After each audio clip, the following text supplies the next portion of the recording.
Day, ladies and gentlemen. Welcome back to the Kogscast. My name is Clockwork, and this is State of the Game, bringing you all the latest news from the wonderful world of gaming, where Octopi can be mistaken for loving fathers. In this edition of the Kogscast, I'll be discussing the UK government granting the games industry tax breaks,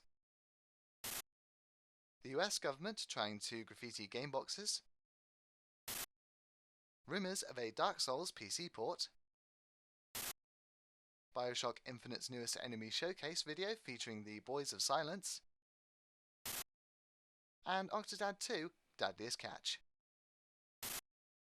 On Develop Today, I found a series of articles regarding the UK government granting a surprise £50 million initial investment pool for games tax breaks, slated to start from April of 2013. Although this figure is still under negotiation between the government and the industry, Chancellor George Osborne stated in his 2012 budget speech that he wishes to turn Britain into Europe's technology centre. This comes as a big surprise to many industry representatives who've been playing tug-of-war with the government on this issue for the last several years, seeing as in 2010 the Chancellor actively abolished Labour's game tax relief policy, branding it as poorly targeted. His aides would later say that even the debate for tax relief was off the table.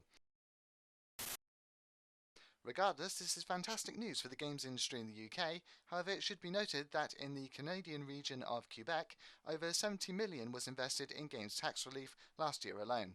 See the links down below for the pages at Develop. Whilst the UK government is finally giving us a break, the US government is trying to graffiti our products. According to Mr. Jim Sterling of Destructoid and Force of the Force Feed, Congressman Joe Backer and Frank Wolf have introduced a bill this week that would brand computer games, like cigarettes, with warning labels. On games, the warning would state the following: Warning: exposure to violent video games has been linked to aggressive behaviour.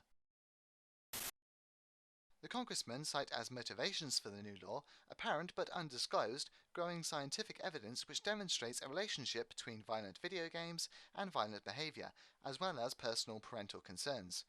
As far as we industry professionals are aware, there never has been any concrete evidence to support these congressmen's claims, as tests performed to date have been sketchy at best. Personally, I believe we already have a rating system for our medium, such as, for example, PEGI, which is designed to inform buyers of the nature of the media they are purchasing. If an 18 certificate is good enough for movies, a similar certification system should be good enough for games.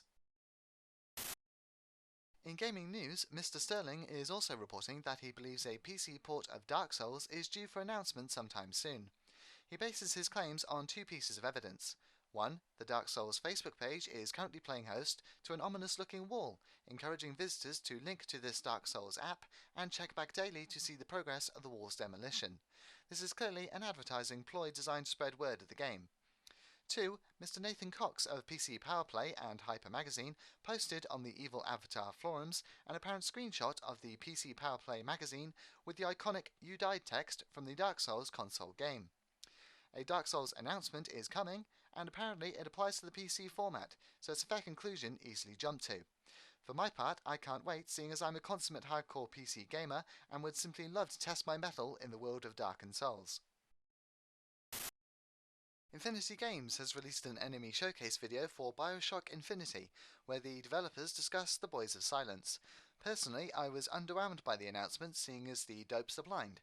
I mean, how difficult can it be to fight guys who can't even shoot you? On the other hand, I've not gotten around to even playing Bioshock 1 yet, so perhaps I'm missing something. Regardless of my own inequities about the announcement, I would sincerely suggest heading over to Infinity Games' website and checking out every last video of this fantastic series, as the third installment is shaping up to be one hell of an awesome ride. Last but by no means least for this edition of State of the Game, may I direct you to the Octodad website, where you can download, for free, the first game of this bizarre spatial reasoning puzzle game. I recently had a go at the demo after a referral from the lovely Miss Dodger Lee, and thoroughly enjoyed the crazy concept, so much so that I'll be doing a playthrough for my channel just as soon as I'm done with Bastion.